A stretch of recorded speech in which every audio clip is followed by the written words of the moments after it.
So Paranorman is a thing. It's Halloween, or close to it, and I hate Halloween almost as much as I hate horror movies. But because I pander to seasonal trends for the YouTube algorithm, I'm obligated to talk about something that is spooky or monstrous. So I chose this oddity of a movie. The Nightmare Before Christmas doesn't count because it's half Christmas movie, fuck you, fight me. I was lucky enough to catch this movie in theaters when it came out, and I immediately fell in love with it. The stop motion ball and socket animation is so charming, but also incredibly detailed. The voice acting is excellent, the story is well written and executed, and the dialogue is realistic and nothing short of hilarious. Tell me you'll do this. I swear! You mean like the F word? I mean promise! Okay. If the title itself wasn't a dead giveaway, sorry not sorry, the movie plays with humor and balances the emotional relationships between characters. The injections of humor are always at just the right time, and this movie is so amazing to watch. What are you waiting for? Go watch it. Right now. But what elevates this movie beyond just being a paranormal story with some spooky plot and humorous gags rolled together is how Paranorman deals with fear. Those who watch Cinemasters regularly, new episodes weekly by the way, and I'm not apologizing for shameless plugs on my own channel, or have seen past episodes of This Is a Thing, will know that I take no action to hide my aversion to horror movies. Not that I don't appreciate them for their artistry or storytelling, and more recently their bitingly brutal, insightful social commentary. I just have no desire to sit and purposefully watch something that will frighten me. I don't want to experience that kind of high-strung fear by choice. I'll stick with the low-level perpetual gnawing that is existential dread, thank you very much. So it's easy to see why I would pick a movie like Paranorman. It's cartoonish in its antics, and it focuses more on the interpersonal drama and revelatory experiences the characters go through for its emotional climax, rather than the fast-paced escape of a killing spree by the final girl trope seen in many other horror movies. Despite this, Paranorman is a horror movie. Stick with me because I can prove it. Although not a scary movie in the traditional sense, Paranorman is concerned with fear and horror in every part of its makeup. From the character motivations to most of its conflicts, the setting, the way it sets up its plot, and especially the shot composition, humor, and even the meta-narrative. It always comes back to being about fear in some form or another. And so today, I want to talk about Paranorman. Because fuck if I was going to talk about an actual horror movie. The movie was directed by Sam Fell and Chris Butler, who understood, like many other critics, movie buffs, and writers, how horror can be used as social commentary. Butler was thinking specifically of zombie movies, but the principles remain the same. He was struck with the idea to create a horror movie for kids that could achieve the same goals, but convey them in a way that children would easily connect to. The movie spent 3 full years in production. This is actually unique for stop-motion movies because you have to make small adjustments over the course of many frames to make any kind of movement look and feel realistic. A full-length movie like Paranorman would require many technicians and puppeteers weeks of work to complete a single scene.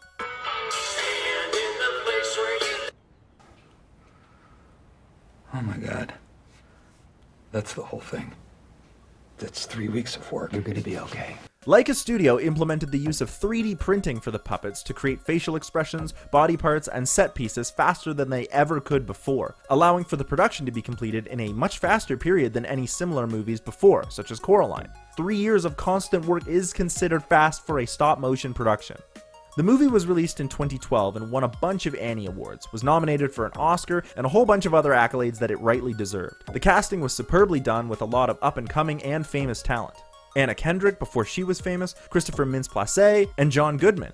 It was also the first animated film to have an openly gay character in the main cast. I don't want to undercut that fact at all, but stop-motion animated movies have often been unafraid to push the envelope. Even just trying to place this movie into a genre is difficult. Wikipedia calls it a stop-motion animated dark fantasy comedy horror film. You know, stringing adjectives together eventually stops being helpful. But I suppose it is an appropriate set of words, as all of those adjectives do apply, even if it does sound like a tongue twister. Stopping my soliloquy so sincere sentiments I can send on severe story spoilers set to start in seconds. The movie follows Norman Babcock, an 11-year-old kid with an abnormal obsession with horror movies and horror media as he attempts to make it through middle school relatively unscathed. He relies on his best friend Neil to help him navigate confrontation with his various school teachers, bullies, his overly stern father, and his annoying teenage sister. Not so easy for any young preteen to do at the best of times, but Norman is further ostracized by the people in his small Massachusetts town because he can talk to dead people. I see dead people. Things get out of hand for Norman when his uncle's ghost appears and tells Norman that he is now responsible for keeping the ghost of Agatha Prendergast from unleashing the curse upon the town as vengeance for her death sentence during the 1600s. Norman finds the book used to stop her and seeks out her grave with the help of his friend Neil, his sister Courtney, the school bully Alvin, and Neil's older brother Mitch. They discover that the book used to stave off the curse is actually a storybook, as in a children's bedtime story. When Norman speaks with the undying town founders about why they cannot die, he discovers that they were cursed to be this way for what they did to Agatha. What they saw was a person with wicked powers that they did not understand. But what Norman discovers is that Agatha is just a little girl who, like Norman, could talk to dead people and had a gift for magic. All she wanted to do was be left alone to live in peace and play. But when they accused her, she lashed out in fear and created the curse. In their confrontation, Norman overcomes his own fear and attempts to put Agatha back to sleep, but she refuses in what just might be the most metal way ever. And we're like only 11 years old? I don't want to go to sleep. And you can't make me.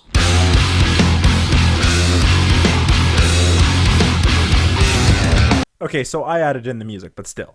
Eventually, Norman realizes that Agatha is just a scared young girl who just wants to be with her mom, and he convinces her that making others suffer won't bring her mom back. Agatha agrees, and with Norman's help, she passes on, and the town goes back to normal for the most part, except everyone tries to be more accepting of each other, and particularly of Norman, whose gift for talking to ghosts did save everyone. Even in my summary, I think it's easy to see how the plot revolves around fear. For a large part of the movie, Norman and his friends are running away from the zombie founders in fear. It is only when Norman stops to listen and overcomes his fear does he hear that the founders were actually trying to warn everyone of what they did. Of course, only Norman can hear them, but if he had not attempted bravery, he would never have learned that it was their fear of the unknown that led them to killing an innocent person. By this point, the whole town is attempting to get at the zombies with pitchforks, but of course the zombies are not bad. They don't intend to hurt anyone. The townspeople were just frightened, and that led them to make bad choices. Yeah!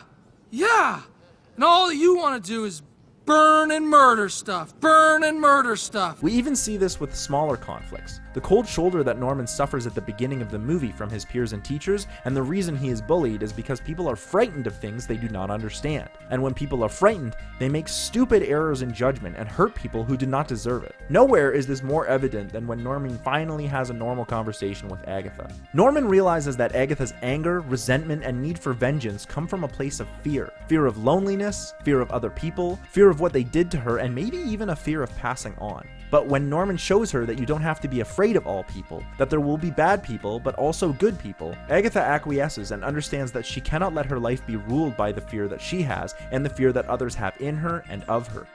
This is a kids movie that is unafraid to talk about death. This is a powerful moment, and it's underlined by the contrast of the dark action scene in the woods moments prior with this new calm serenity and soft yellow lighting of the setting as they talk.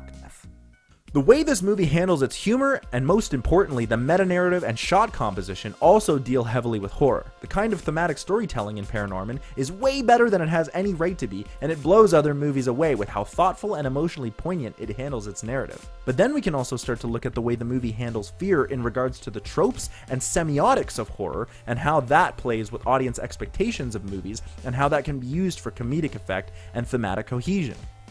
Semiotics is a philosophical concept that deals with signs, symbols, and indexes, but in the case of the moving picture, it has a lot to do with tropes and references. Understanding how a show or movie is shot, or the shorthand that is often used in those kinds of pictures, is the same as understanding the semiotics of the moving picture, at least in regards to whatever genre is in question.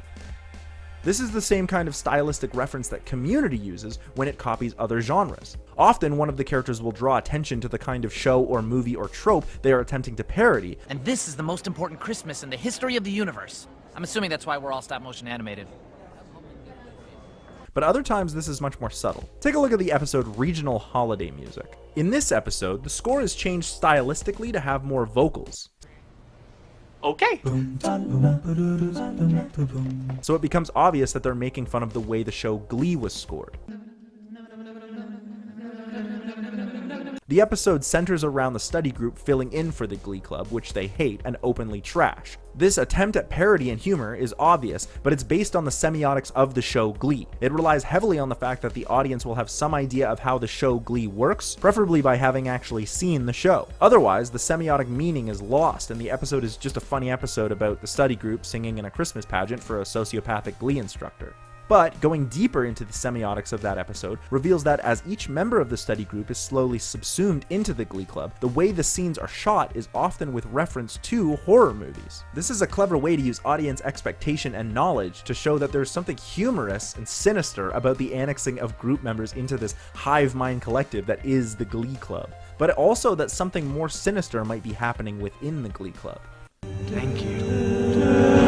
Back to Paranorman, which does the same thing but is far less subtle with the horror movie illusions. Now, I am admittedly no horror movie expert by any means, but almost every scene or shot makes an allusion to a famous horror movie. Some of them are outright obvious, such as Norman's dial tone being the Halloween theme. The text he receives says, "Come to the window," and then Neil is on the lawn as Norman looks out the window, all of which are direct references to the John Carpenter classic Halloween. But Neil is also wearing a hockey mask, so Jason from Friday the 13th is also implied. A lot of the scoring in the film makes direct references to horror movie classics, like the use and probably overuse of the spooky theremin. That was kind of ubiquitous with cheesy horror movies. And these are just the obvious ones. Again, I'm no horror movie expert, so I would hazard a guess that I probably missed more than most of the references to classic horror movies. But the way that these iconic moments, tropes, and shorthand that make up the semiotics of horror are used is more important than playing bingo with how many references you can name or spot. Because the movie relies on the audience understanding of these tropes to drive home its principal thematic point: fear and the effect it has on people. The meta-narrative derived from these semiotics has to do with Paranorman's relation to horror movies. Of course, the movie wants to pay homage to the classic horror movies of old, but it is also letting us, the audience, in on the joke of how these film semiotics have in the past been used to manipulate us into feeling scared. Not a malicious manipulation, but one that comes with the territory of horror movies. The lighting, sound effects, camera angles, suspenseful dialogue, and especially the music reveal the fact that most horror movies are a mystery at their core. It's true. Either finding out what the monster actually is, or who the killer is, or even just what the fuck is going on at this haunted mansion. They're usually just mysteries with a spooky coat of paint. But Paranorman's use of humor draws attention to how these tropes are used. Horror can be fun, funny, and kind of silly at times. And being scared can bring a certain kind of joy or pleasurable experience, if you're a sick masochist. Or if you're like me and will shit your pants even after just the commercial, then at least this manipulation is something to be aware of. Because Paranorman's meta-narrative and its actual narrative never say anything bad about being afraid. Being scared is a natural way for your body to tell you that something is wrong or off about where you are and what you're doing. It's instinctual, and having it is a good thing. It keeps you safe, so you know to tuck that toe under the blankets. Suck it, bed monster. But, as Norman's grandmother phrases it, "There's nothing wrong with being scared, Norman, so long as you don't let it change who you are." this is the whole thesis of the movie right there. From Agatha to the founders, the townspeople, and even to Norman himself, every one of them must learn not to let fear change who they are. Don't let fear rule your actions, and be aware that fear comes from many places, including the semiotics of movie tropes, but that other emotions are often there to hide the fear. Emotions like anger, indignation, and vengeance all manifest out of fear of many things. This is a deeply emotional and complex topic, and Paranorman handles this with the same kind of tact and care as Inside Out does with emotions. And that is why Paranorman is the greatest horror movie of all time.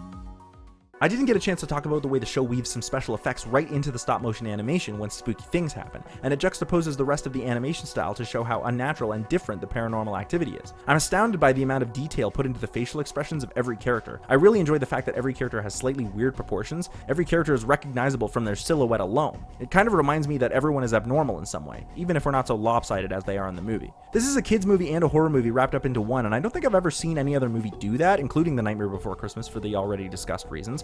And if you don't think it's a horror movie, well, I don't know what to tell you. The only other horror movie I've seen all the way through is The Shining, and I was not about to watch that again, even for This Is a Thing.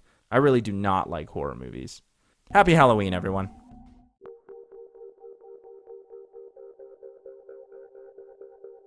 Blah! Thanks so much for watching that video. Smash that subscribe button like it's the only thing that's going to stop you from getting murdered. It was really fun to deconstruct horror movie tropes even though I wasn't really using a horror movie.